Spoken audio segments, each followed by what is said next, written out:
Hello.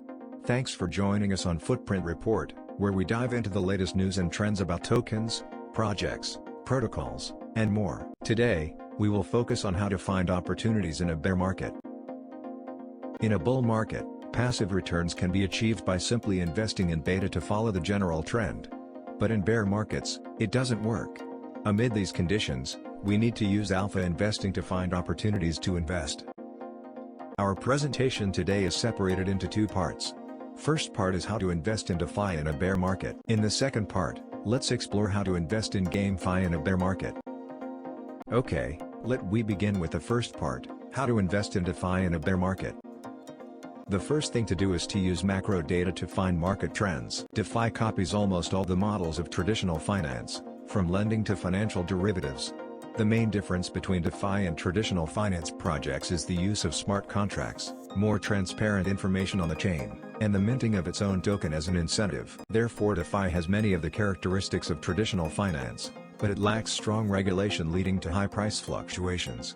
DeFi doesn't have more real-world use cases outside of making more money on crypto, and most people find it difficult to onboard.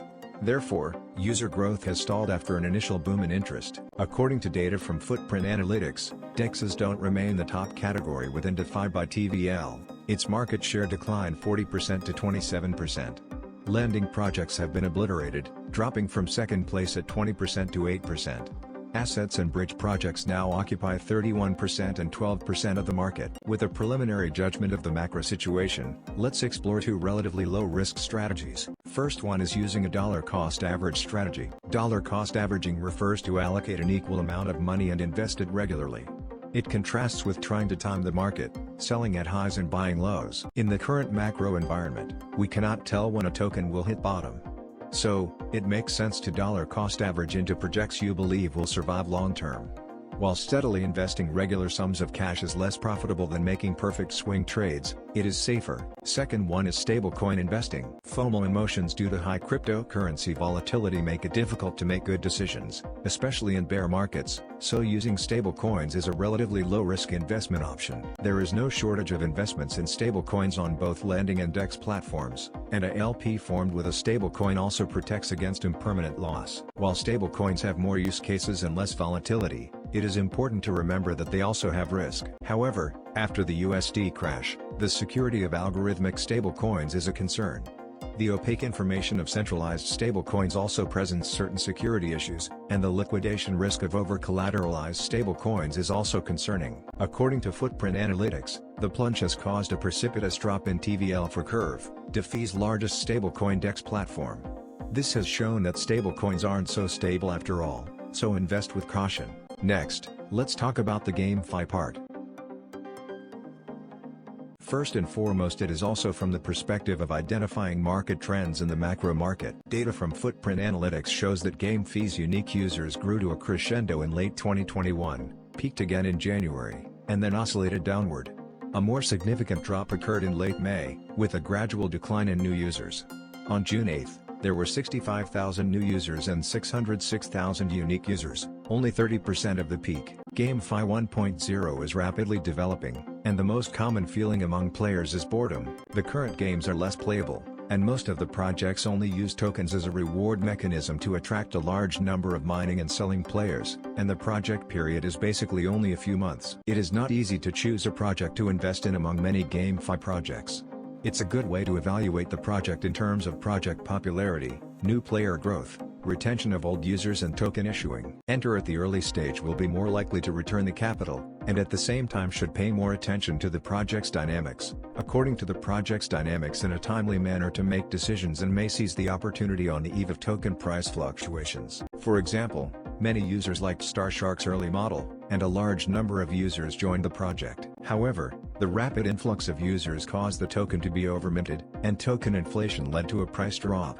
When the project owner realized the problem and removed the rental marketplace, user data also fell off a cliff, no longer able to attract new users, and the token price fell into a death spiral. The drop in StarSharks is also evident in the retention rate, with only 1.7% of users who entered the game in April staying on. The old users in the previous period have been lost, and only those who entered in December last year still have 6.1% retention, presumably because these users have NFT at a lower cost, and now have basically returned enough capital, and the output thereafter is pure income. Therefore, it is especially important to choose the right time to enter. In addition to paying attention to the macro situation of the overall market, macro control by the project is also important. Although this is contrary to decentralization, effective control at an early stage can prevent token prices from surging and plummeting, allowing the project to grow more permanently. Therefore, it is important for users to pay close attention to the project's dynamics, such as the project's comms or organized activities in the community, to be able to understand the future direction and make the right actions before changes occur. With a preliminary judgment of the macro situation, let's explore two potentially growing GameFi types. First one is 3A games. As GameFi bottlenecks, some traditional developers are moving into the world of blockchain, and VCs have been working on 3A games for a long time, with Illuvium, the most famous of them, gaining a lot of attention at a token price of $1,800 at its peak. Although the development cost of 3A games is high and the period is long, the beautiful graphics and rich playability of the games will attract more players who value the intrinsic value. Whether they can break the spell of the death spiral can wait for the performance of the games online in this year. Investment in a bear market should not only be pinned on speculation, but also on finding such valuable games. There is no doubt about the development ability of traditional game developers, but whether they can adapt to blockchain and make games suitable for cryptocurrency users also needs to pay attention to their economic models. Second one is X to earn. Pay attention to new ways to earn. Cautiously is a good way. STEPN brought the X to earn model to the forefront, and was even once thought to be the way out of the death spiral. However, with a series of negative news, it became obvious from June that STEPN's withdrawals exceeded deposits on the BSC chain, and the token dropped all the way. Whether or not STEPN's attempt is successful, the X to earn model will be an area of attention in the short term. It is critical to see more and choose carefully, analyze the project's own value advantages, and enter at the low point of the early stage of the project to minimize the risk of being trapped. Well, finally, let's summarize together. Traditional finance investors use insider information to outperform retail. While this still happens in crypto, blockchain data is open and transparent, which allows those who study the data to narrow the gap. After understanding the macro trend, you should participate in community events to keep up with information, study on-chain data, then be cautious in making judgments but act quickly when doing enough research. That's all for today. Hope you enjoy the video. If you liked this video and want to find out more about footprint reports, then watch our recent video on footprint reports, linked below.